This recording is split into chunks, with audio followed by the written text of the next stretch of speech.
Especial de prensa en Iquique Televisión, en esta oportunidad para conversar con el subsecretario de Transportes, Carlos Melo Riquelme. Don Carlos, bienvenido a Iquique Televisión. Muchas gracias por la invitación.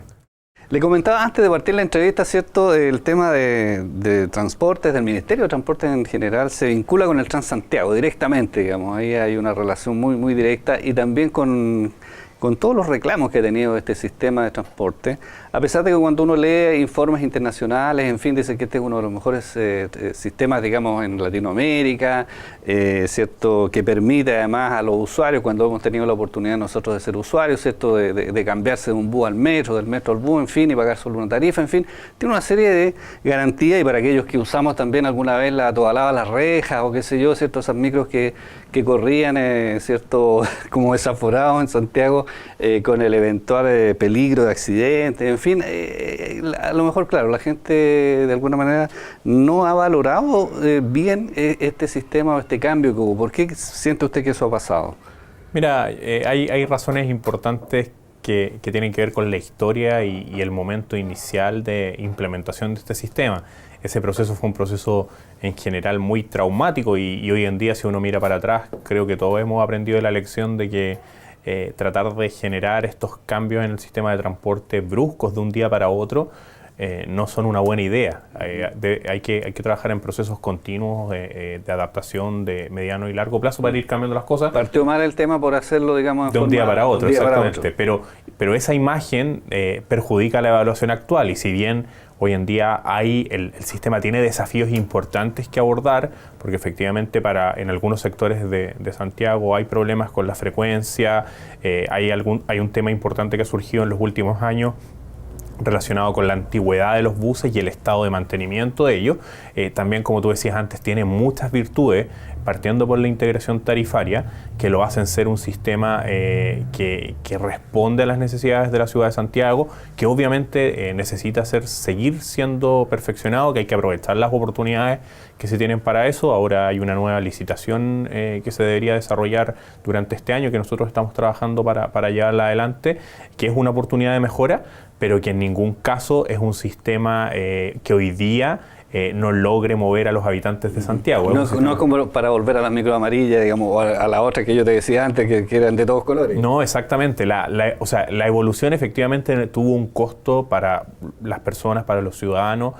También tuvo un costo para el Estado, porque hay un cambio respecto al modelo de financiamiento, pero lo que hemos avanzado en ninguna forma hay que pensar en volver atrás, sino que debemos seguir trabajando para ir perfeccionando el sistema y también llevando esa calidad a regiones, que es un tema que ya vamos a ir a ese tema, pero para terminar y cerrar el capítulo del Transantiago, también hay una crítica importante al subsidio que tiene el transporte público. Yo no sé si existen sistemas en otros lugares donde no haya subsidio, en otros países. ¿Y qué pasaría si le quitamos el subsidio, digamos? O sea, la gente estaría pagando, no sé, 1.500 pesos, 2.000 pesos por subirse a la micro. No, así es. Efectivamente, todos los sistemas de transporte público del mundo de buena calidad, de buen estándar, que tienen algún tipo de formalización, que tienen esquemas de pago, por ejemplo, a través de tarjetas incorporados, que tienen exigencias respecto a la antigüedad de flota, requieren de subsidios. Y requieren de subsidios importantes en montos, en la mayoría de los casos, cuando uno compara en situaciones iguales, mayores incluso a los que Transantiago tiene. Entonces, aquí yo creo que Transantiago también ayudó para romper ese mito de que el subsidio en el transporte público es una necesidad, y es una necesidad porque es una herramienta para mejorar la calidad sin afectar la tarifa de los usuarios. Como tú decías y dabas el ejemplo, es bastante preciso, la tarifa de Transantiago hoy, si no existiese el subsidio, sería alrededor de 1.200 pesos. Y eso efectivamente sería una carga muy difícil de abordar para muchas familias que lo usan todos los días. ¿Y qué pasa con las regiones? Nosotros nos beneficiamos con los, ¿cómo se llaman? Recursos espejos, ¿cierto?, del Transantiago, y hemos tenido hartas noticias acá respecto de cómo se emplean estos recursos.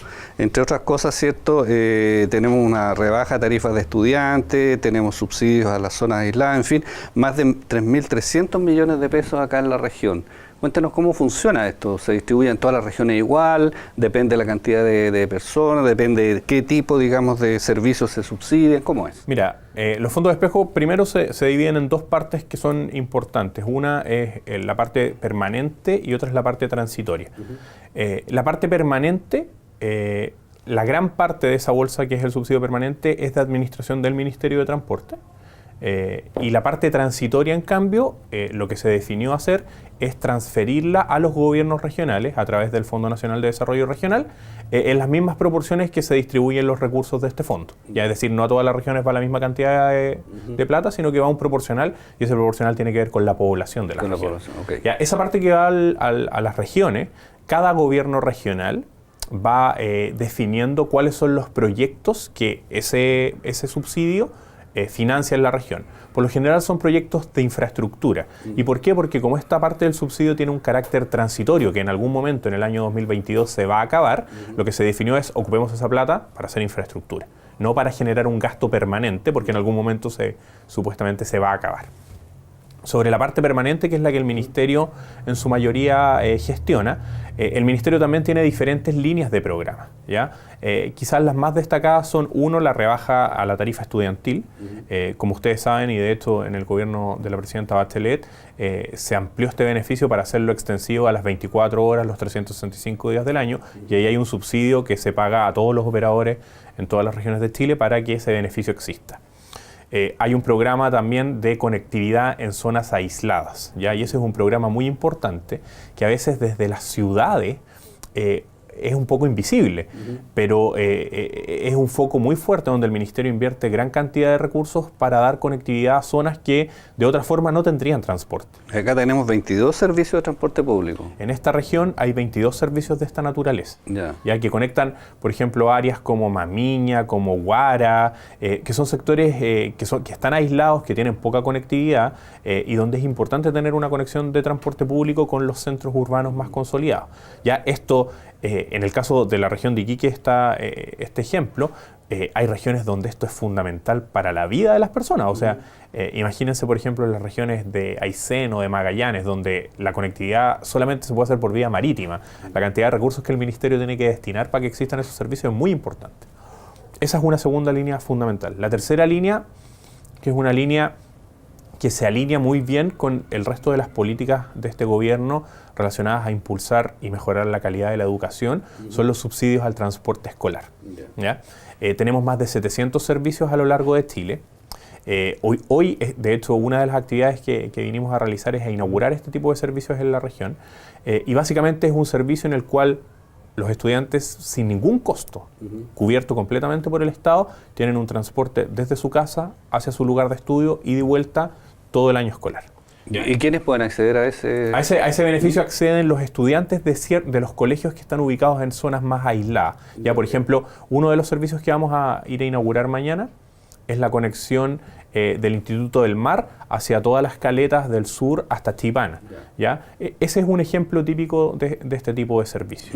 Y hay otros programas de inversión en infraestructura para el transporte, Renueva tu Micro, Renueva tu Colectivo, eso también se ha hecho efectivo acá en la región. Exactamente. Y el otro gasto importante es cubrir con subsidios las zonas licitadas o no licitadas, que también tienen un subsidio, que difiere de las zonas licitadas de las no licitadas, pero que también reciben mejoras, sobre todo para la rebaja de tarifa, que se hizo efectiva en algún momento entre los años 2010 y 2015, que hoy día para las personas es invisible porque ya se produjo tiempo atrás, pero que el Ministerio también tiene que invertir recursos y que ahora estamos tratando de trabajar para convertir esas figuras en perímetros de exclusión, que es una figura regulatoria donde el Estado le da al operador de una ciudad, por ejemplo Iquique, a los operadores de transporte público mayor, un subsidio a cambio de mejoras en la calidad de servicio. Nosotros tenemos acá en nuestra ciudad, ¿cierto?, un parque automotriz realmente, ¿cierto?, que desbordó absolutamente todos los límites.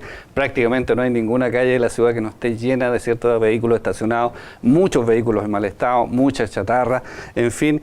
Y de todas maneras, ¿cierto?, el transporte público, a pesar de todo lo que usted me ha comentado, uno echa de menos, digamos, un sistema más moderno, ¿cierto?, más eficiente, que de alguna manera desincentive a la gente a seguir comprando vehículos y dejándolos, ¿cierto?, ahí estacionados o definitivamente oxidándose al lado de la casa, digamos.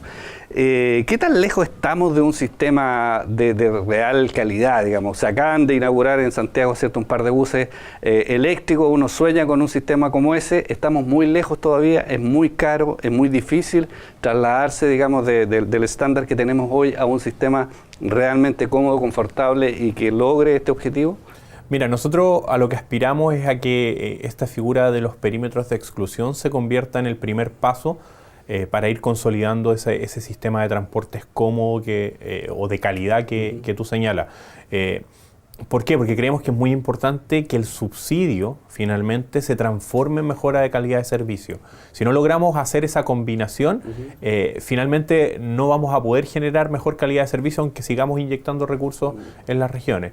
Y por lo tanto el poder avanzar en la figura del perímetro de exclusión para exigir calidad de servicio a cambio del subsidio es algo que esperamos decididamente poder concretar en Iquique antes de terminar en esta administración, para que sea la primera ciudad en Chile donde podamos tener esta figura en una ciudad importante. Hoy día esta figura solamente la tenemos operando en Villarrica, donde la verdad se ha conseguido un cambio muy importante respecto a lo que había anteriormente, y esperamos ese modelo poder replicarlo en otras ciudades. Y Iquique hoy en día está dentro de las primeras en nuestra lista de prioridad para lograr esa figura.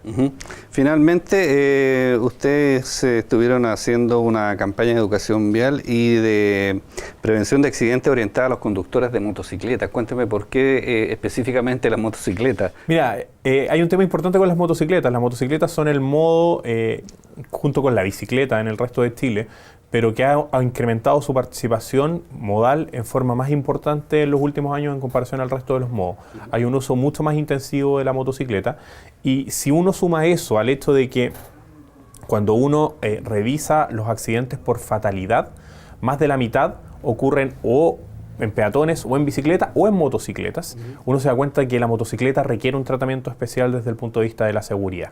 Y por eso estamos trabajando en este plan. Estuvimos realizando un control recién en la calle Arturo Prat. Control de velocidad, es importante respetar el límite de velocidad, reforzar el uso del casco, el uso de elementos reflectantes, el convivir de mejor forma con los automóviles, pero también hay otra serie de medidas que tiene este plan que esperamos trabajar en conjunto con los municipios, con el gobierno regional, para poder tener un ambiente más seguro para las motocicletas en el corto plazo. Y por último, se me quedaba un tema también que me llamó la atención, la priorización de la urgencia de la discusión de la ley de convivencia de modos. ¿Qué es esta ley de convivencia de modos? Mira, la ley de convivencia de modos, pese a lo complejo de su nombre, es algo bien sencillo, y es básicamente adaptar y modernizar la ley del tránsito para que en la situación actual los diferentes usuarios que tenemos de nuestras vías puedan convivir de mejor manera. Hoy día no solamente hay automovilistas, hay peatones, hay ciclistas, hay motociclistas, y debemos por lo tanto regular de mejor forma cómo estas personas, estos usuarios, interactúan en la calle. La medida más emblemática de la ley de convivencia de modos es la reducción del límite de velocidad en zona urbana. Hoy en día está en 60 km por hora, y lo que este proyecto de ley plantea es bajarlo a 50. ¿Por qué? Porque la probabilidad de morir cuando tú sufres un impacto a 50 es 3 veces menor de la que tú tienes a 60 km por hora. Por lo tanto, es muy importante el rebajar la velocidad en zona urbana, y para eso estamos trabajando en este proyecto de ley que tiene una serie de otras medidas que van en pro de la seguridad y de esta mejor convivencia entre los usuarios en la calle. Bueno, subsecretario, queremos agradecerle que nos haya acompañado en esta entrevista. Muchas gracias por la invitación. Conversamos en este especial de prensa con el subsecretario de Transportes, Carlos Melo Riquelme.